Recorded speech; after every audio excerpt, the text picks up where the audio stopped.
Thank you. So, as you heard, I'm talking about validation because I've been leading the validation focus group along with my co-chairs, Liz Restetter, Mike Lamone, and Rob Redman. I have a bit of a confession to make, which is for the past 3.5 years that I've been leading this focus group, up until joining the CCMC 8 months ago, I haven't actually had funding to work on validation. So while my own research has been everything from magnetotail stability to ionosphere, thermosphere, coupling at Jupiter and exoplanets, I've basically been moonlighting as a supporter and cheerleader for validation at GEM because I think that it's really crucial to our community and especially to GEM. So, a little bit about why I think it's so important. If you look at the GEM wiki, this is at the top. It's an explanation of what GEM is. And I've highlighted a few keywords. You can see it's physics-based basic research, physics-based understanding. It involves coupling between geospace regions and between geospace and its surrounding environment. It involves focusing in on specific regions, words like modulars and focus groups. It involves bringing together both theory and observation, and it involves bringing all of this together for ultimately predictive capability of the entire geospace region. So, I would argue that GEM involves communication between different regimes for predictive understanding. So, how do we do that communication? How do we make sure that we are predicting things accurately and that we are reaching understanding? I think validation is the glue that holds all of this together. So whenever people talk about validation, there's often the assumption, is this about spaceflight? Yes, it is, and more. My vision of validation at GEM really involves much more than spaceflight. It's about asking and answering the question of, how do I know whether this model, theory, or data is valid for this application? So, as such, it requires context, application, and reproducibility in order to adequately validate model or data. And in talking about applications, I wanted to introduce the concept of Pasteur's Quadrant. So here the axes are on the y-axis. There's the search for knowledge, where we have both pure basic research, like Bohr, and use-inspired basic research, like Pasteur.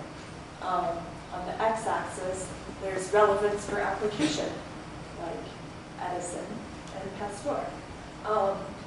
So I think really a lot of our community, including GEM, falls into Pasteur's Quadrant, where we're doing basic research for understanding, but also for application. Another way I like to think about it is that it is both cool, curiosity-driven space research, but also useful for society. Okay, so I'm going to give just a bird's eye view in this talk of what are some of those applications. How do we ask the validation question? And then how do we answer it? What are the processes and pathways and tools? And then I'll end with talking about some of the needs, challenges, and opportunities, and where our focus group fits in. So, applications for geospace modeling. And I'll note that in this slide I'm talking about modeling because prediction always requires some kind of modeling. But obviously data also requires validation. So in the places where I think what I'm saying is applicable to both data and models, I've tried to broaden that out. But who cares? Obviously, yes, space weather operational users, but also ITM scientists who need an upper boundary condition, Geospace data and instrument scientists. This part might look familiar. Other geospace modelers, because this whole system is interconnected, and planetary and exoplanetary magnetospheres. Okay, so those are the applications, but maybe you're asking, why should I care? Why should I do validation? Validation drives progress by improving our understanding of universal physics, by pushing our model capabilities past our initial assumptions. We can then use this improved understanding to improve models, which then starts the validation process over again. And so we can continue to drive progress in that way. So I said that validation was about asking and answering the question, how do I know whether this model, theory, or data is valid for this application? And each organization and each individual in our field is going to ask that question in a slightly different way. So at GEM, we might ask, how do we apply models, theories, and data to regenerate for a predictive understanding of geospace? CCMC might ask, how can heliophysics models reach their broadest appropriate application? NOAA might ask, how can heliophysics models be applied to predict space weather, human and technological impacts? You have a validation question too. I put a few examples of what I think some people in this room might be asking. So, what model can be applied to provide context for my data? Can this data be applied to refine my model uncertainties? How can my theory be applied to the needs of modelers? So once you're asking your validation question, what are some processes, pathways, and tools? I wanted to start with a little bit of terminology. First of all, we often hear the terms validation and verification.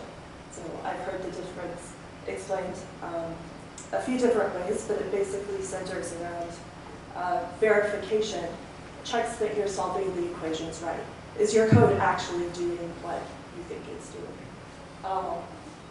Validation, on the other hand, checks that you're solving the right equations.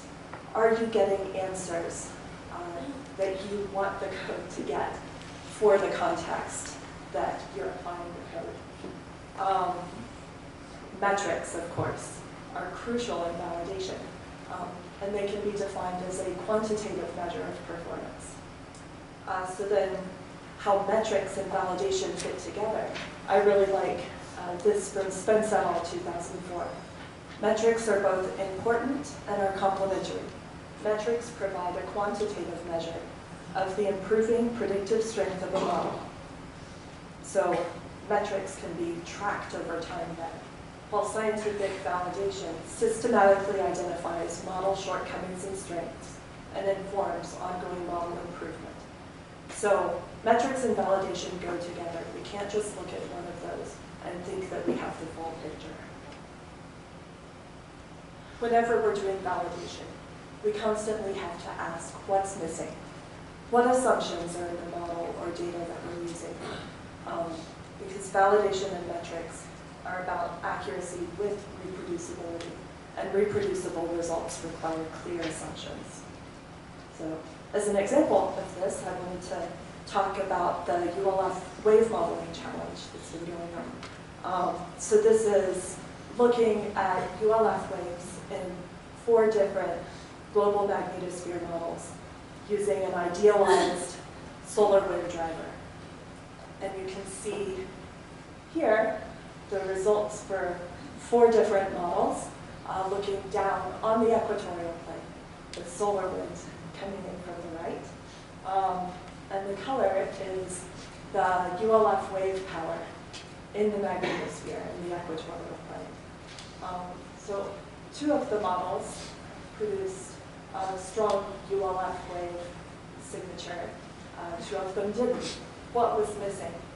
Well, it turns out the solar wind was missing.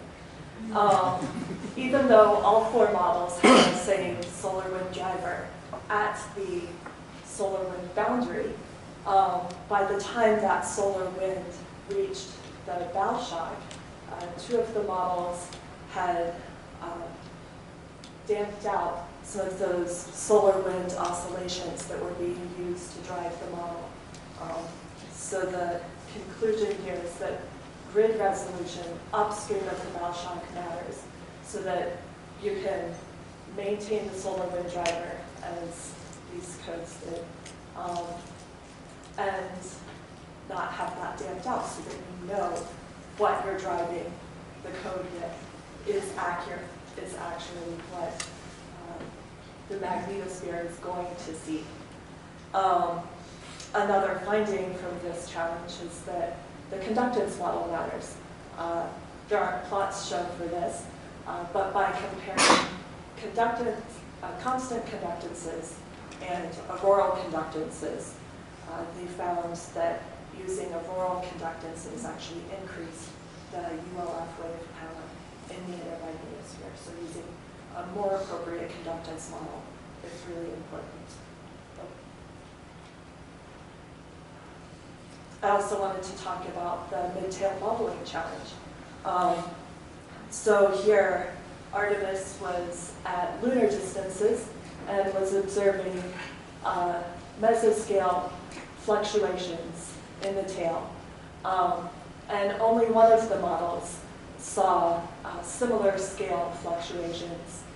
And what was missing in this case was that there was only one model that had Kelvin Helmholtz at that region in the tail that could produce these mesoscale fluctuations.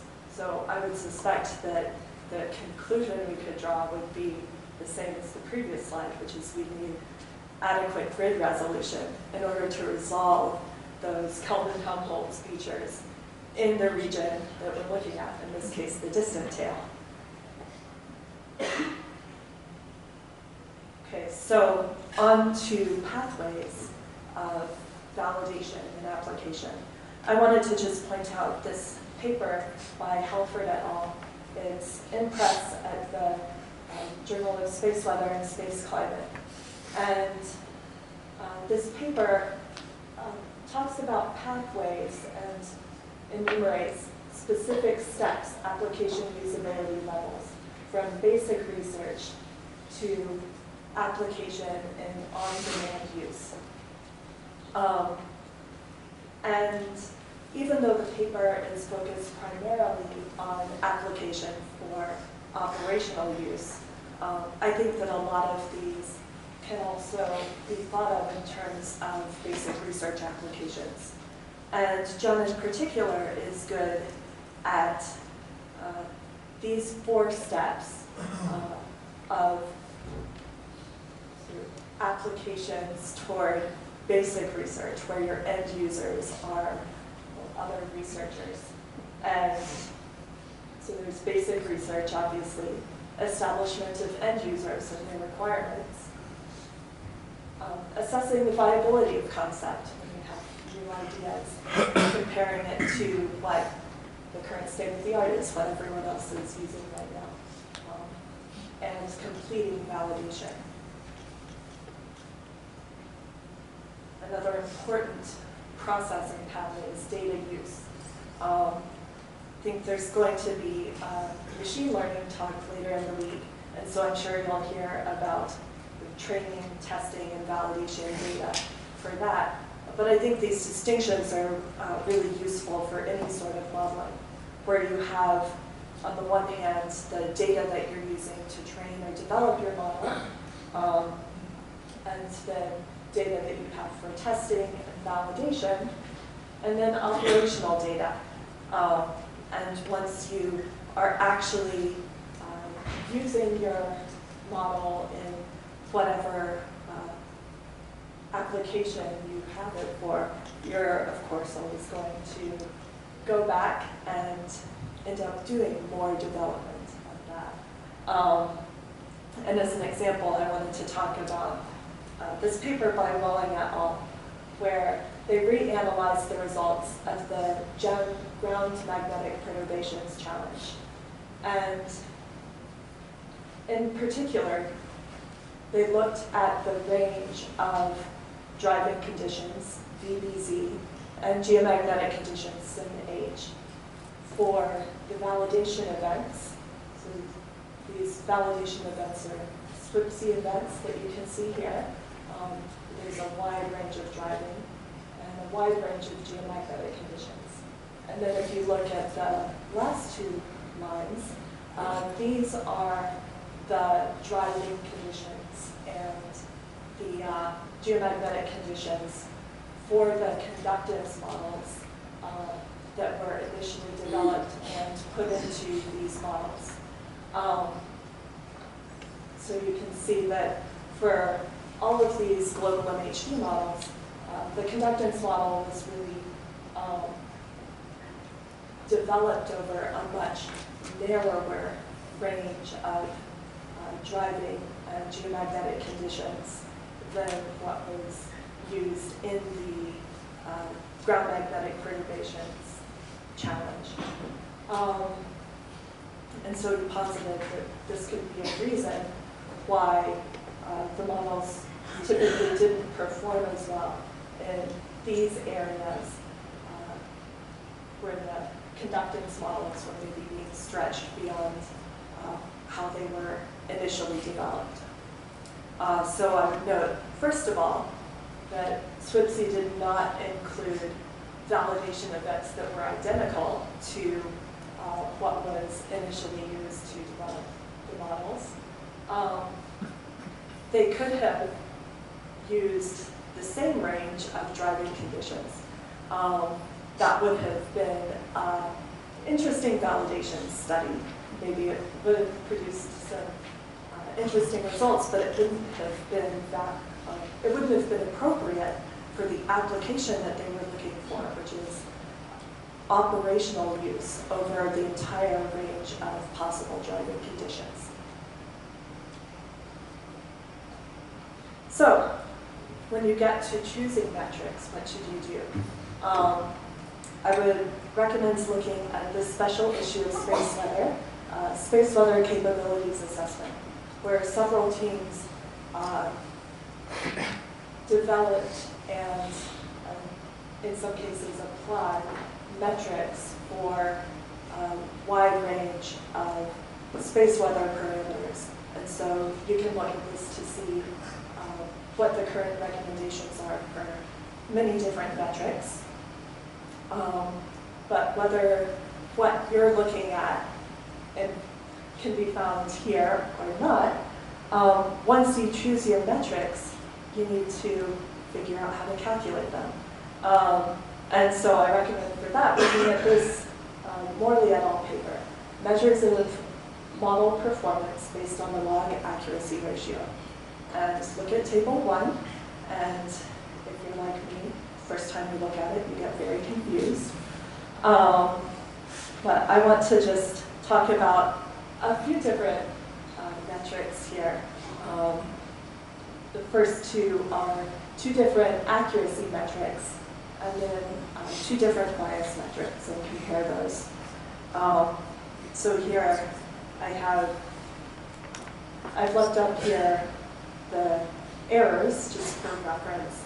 So here epsilon is y minus x, which is the prediction minus the observation value. Q is y over x, the prediction divided by the observation value. So this first error, the mean absolute percentage error, is one that most of us are probably familiar with.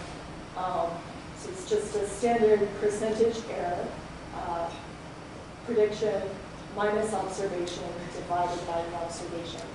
And then in order to calculate the mean percentage, you first take the absolute value so that you're looking at the accuracy, and then find the mean. So in this case, if you're, let's say that your predictions are off by a factor of 2, that could either be 100% or 50% off, depending whether it's over-predicting or under-predicting. And the median symmetric accuracy, on the other hand, it evens that out so that if you're off by a factor of 2, it will be the same, whether that's over-predicting or under-predicting. Similarly, for calculating the bias. So here again, we have just a standard percentage error for each measurement. And now instead of taking the absolute value, just calculate the mean of that percentage error. And so now, let's say that your predictions are consistently off by a factor of 2 above and below. Then your mean percentage error is going to be positive because that's going to be like I said, it's higher on average. But on the other hand, if you're calculating it using sign-symmetric percentage bias, if your measurements are consistently off by a factor of 2 above or below, the bias is going to be 0. So you have to look at which type of metric is appropriate for the particular study that you're doing. And this paper is great no matter which metric you choose. It's great to use as reference. Some validation tools. There's a nice paper by Burrell et al. With an overview of Python packages. Because whenever you're doing validation, you often have to bring in a range of models and or data and find some way to make all of those results work together. So there's a whole range of space physics Python packages, everything from coordinates, data access, orbits, and some of these include some model analysis packages, as well as SpeedS. So SpeedS is an IDL framework, and I think that there are a couple of sessions on SpeedS tomorrow, so I recommend going to those. That's a way of obtaining a wider range of data results and pulling them all together, analyzing them all together. Another nice tool is the newly developed CAMEL tool from CCMC. So this is developed by Luis Rasta and others. And this computes skill scores from a comparison of data with simulations that are in the CCMC database. So I know it's hard to read, but up here you can select events, you can select the models that you're interested in using, and you can select the locations, which are the data. In this case, although I know probably even the people in the front row can't read it, it's RBSP A and B are the locations here. And so you can compute the skill scores, and you can select skill score type, including some of those metrics that I just talked about in previous slides. And in addition to returning skill scores, I haven't shown it, but you can also plot the data compared to the model output. So CAMEL is under active development and is currently accepting recommendations for metrics, events, and data. And it's planned to be open source. So you can go right here and check out CAMEL. Okay, so now that we have talked about how to do validation. I said to always ask what's missing, and that includes my own talk. So there are several things still missing, and I know some efforts are currently underway to look at these, but I see these next slides as really some upcoming needs, challenges, and opportunities in our community. First of all, statistics and climatology. And as an example, I put the title of an upcoming presentation in the Outflow Challenge session, EPOP, Ion Composition Observations of Topside Ion Outflows, Storm Challenge Events 1 and 2, and statistical study of other storms in 2014 to 2017. And I don't have a figure from that talk yet, so instead I just included another figure from EPOP, a different statistical study. But within our field, a lot of what we know is built up from statistics of many observations over time. And I think it's really crucial for us to compare our models to those statistics to make sure that in a statistical sense, our models are getting things right.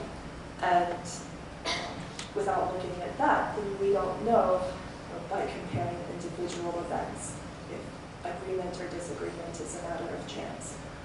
So statistics are important. Also, quantifying uncertainties during storm times and quiet times.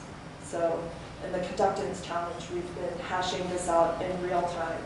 Questions of how do we quantify uncertainties when the values that we're interested in this case conductance, aren't well known, even from data. Comparing small-scale variability versus global models. Do we have any hope of capturing small-scale variability, for example, with ISR single-point measurements, and comparing that to global models? And looking at both storm times and quiet times, because I know storms are very exciting, but making sure that we're capturing quiet times is also really important. Validation in 2D and 3D. And as an example, I'm including the Dayside Kinetics Challenge. So this is a simulation by Xi Chen, and it's the BATS-RS ideal MHD globally, and then at the current sheet, which you can see here highlighted in red, this is looking down on the equatorial plane, just at the nose of the magnetosphere. So that magnetopause current sheet, they have embedded PIC to really include physics that can be compared to the small-scale NMS observations. And so if you take that red cut along the magnetopause and stretch it out, this is now Y, and this is C, and you can see the X line stretching across the entire magnetopause here, as well as several FTE-like structures here on the desk side. And there are a few different observations that can kind of suggest kind of what's going on. Geotail observed an X line somewhere around here where this X is. MMS observed an X line somewhere around here. And SuperDarn observed an X line propagating downwards somewhere in between these two dotted lines, which is where the simulation observes flux ropes that are also propagating downwards. So this is really a challenge of when you have global 3D simulations or local 3D simulations, and your observations are single-point spacecraft measurements, or at best 2D measurements. how do you make those comparisons? So, how do you get involved? First of all, GEM challenges. Get involved in GEM challenges. There are a number of other efforts in the community also where you can get involved in validation. One is the whole heliosphere and planetary interval. It's going on right now. International Space Weather Action Teams from the Coast Guard Panel on Space Weather. I believe that these teams are being formed right now, so you can join or put forward your own team. CCMC LWS teams, assessment teams. So these are the ones that put together most of those papers in that space weather special issue that I talked about a few slides ago. Okay, so I talked about the validation processes and opportunities that are coming up. Where does our focus group fit in? Now, the first validation focus group was started in 2005 by Masha Kuznetsova and Aaron Ridley. 5 years later, it was reproposed by Lutz Rastetter, Tim Guild, Howard Singer, and then 5 years after that, it was reproposed by myself and my co-chairs, with Lutz as the only continuing member from the former focus group. And so, for those of you who aren't aware, our focus group has recently put forward a proposal to convert our focus group into a permanent resource group. This would be a permanent part of GEM that would be available to assist all the focus groups with their validation efforts and challenges.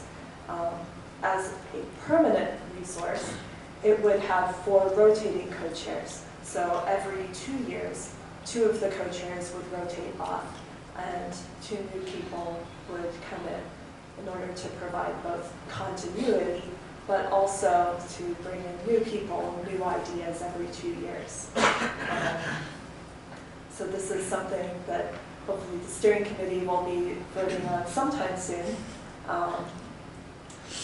But I wanted to close with talking about the curiosity paradox. So this is sort of the paradox between those 2 sides of that Venn diagram that I showed at the beginning of the talk, between cool, curiosity-driven research and application and validation. Curiosity is unruly. It doesn't like rules, or at least it assumes that all rules are provisional. It disdains the approved pathways, preferring diversions, unplanned excursions, impulsive left turns. In short, curiosity is deviant. And I think we've all had that experience in our research, where it's suddenly taken an unplanned excursion. And on the other hand, we often think that validation is boring. But when we actually do it, it always comes up with something interesting, because we have to apply the rules to show where we're breaking them. So I want to leave you with these 3 points. Validation is at the heart of GEM. And validation points to where the science is. And we have to test the rules to find where they're broken. So, the challenge. Find your validation question. How do I know whether this model, theory, or data is valid for this application? And bring validation to your focus groups. Thank you.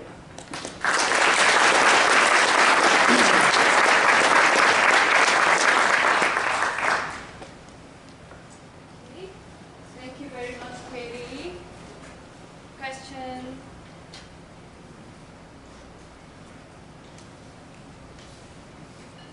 Thank you, Katie. As you said, it is very important to have validation studies because they can show modelers where some of the uncertainties come from the missing physics and where something comes from the aleatoric uncertainties. So what I'm wondering is, for the CCMC, do you plan to include, like for MHD models, for example, we are using solar wind data, right? And it has also its own uncertainties because of the propagation or certain fitting procedures that are applied. So is there an effort to include the uncertainties in the drivers for the models and how they can relate to the model performances? I think that's a really great question. It's something we need to do. People have talked throughout the years about including driver uncertainties and doing ensemble modeling, where you include sort of a range of different drivers and see the different responses of the models to that range of drivers that might be appropriate when we don't know what the exact driver is. So I think that's really great. And I'm not sure if anyone is actively working on that. But I would say that it's probably something that is sort of on our to-do list. And I also want to just point out that the Community Coordinated Modeling Center depends very much on efforts from all of you. And so people who have ways to define uncertainties, bring those to us because we're very interested in them.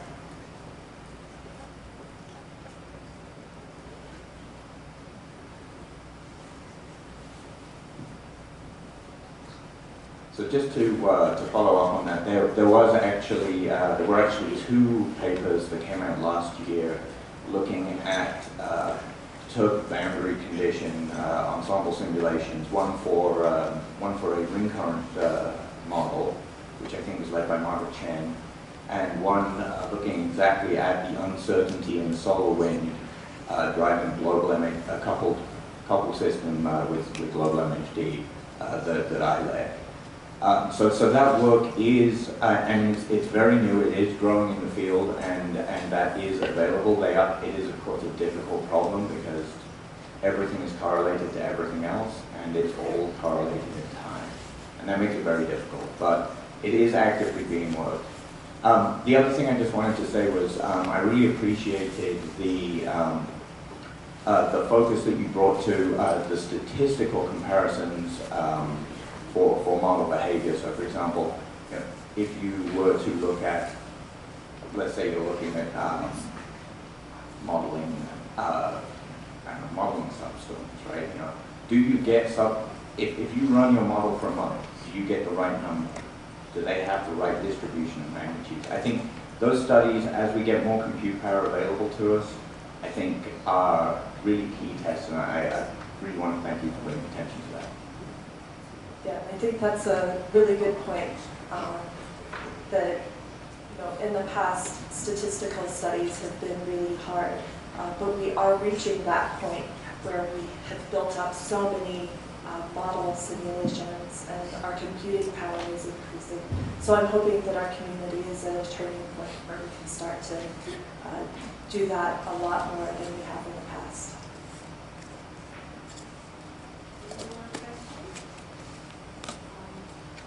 I have a follow-up question after Noah's question. So, Brian, I have a question actually to you, because few I guess months ago you talked about how solar wind can be different than we expect.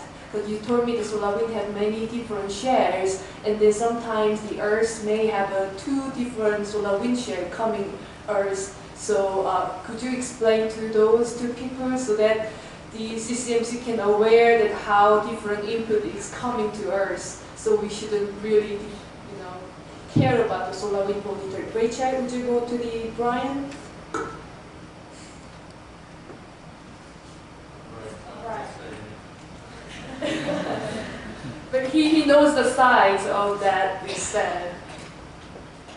Sure, well, okay, thank you for calling attention to the work. A number of people have worked on this problem, and people in the solar community certainly look at it could be a good synergy or connection for the GEM shine overlap next year, actually. But certainly the solar wind comes in blocks of structures and flux tubes, and so because the L1 monitors don't sit at L1, they order L1 point, that you could be in a block of solar wind that doesn't actually strike the hemisphere. So you have uncertainty because of these things. And what is the typical size of the shell? How many shells can impact Earth's magnetosphere at the same time? How many at the same time? You know, you put me on the spot here. I had to come with an answer for that. We've certainly seen things where ACE and wind are at two sides and see two very different pictures. One with a strong positive Z, BZ, one with a strong positive negative BZ. So it can be on the order of tens of RE, but it can also be on the order of hundreds of RE. So if the tens of RE structure comes, then a lot of three-dimensional solar winds coming, not just like a 1D. Yeah, certainly. So I hope that CCMC won't go those in the uncertainty. Do you have any opinion? That was a lot. Well, I think there were a couple of different things there. One was just the uncertainty in the solar wind, which it sounds like this is some useful research that can be done to help us quantify the uncertainty. So that seems like a great thing to look at. Another thing is the size scale that currently MHD models, global MHD models, can't deal with structures going across the boundary in the input. The only structures are sort of 1D coming straight at the magnetosphere. And so that's something that I think we would rely on the model developers to develop something that can deal with those different sizes. Let's thank for the speaker.